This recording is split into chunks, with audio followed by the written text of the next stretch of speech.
That'd be something to ask them. I mean, it's all, we just turn on SSL on our site all the time. They filter all the logs, so there's no credit card information being conveyed in the logs.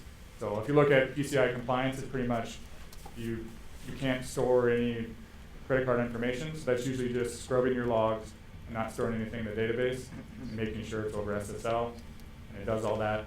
And so the other stuff is handled, actually going to the merchants and stuff, that's handled through the merchant connection, right? So that they don't do anything that's all that revolutionary different, so should be okay. And since I did have to look at it for PCI compliance, yeah, I mean, everything is scrubbed from the logs, and it should be good to go security-wise.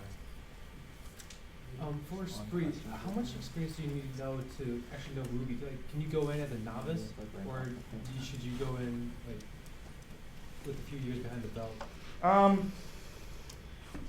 Good question. Well, I mean, what I would say, it's really hard to get involved. I think it's difficult to get involved in a lot of open source stuff because, now at this point, people are solving kind of what I would say niche problems. Like they're things that you might use or might not use, but they're kind of, if you're new to Ruby, you don't want to go into some multi-threading library and try to make patches.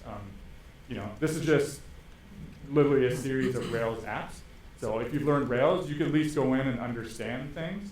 And in terms of open source projects, it's pretty accessible. I mean, there's not any, they don't do any magic. You don't look through stuff and go, I have no idea what this is doing. Like if you search enough, you can find it.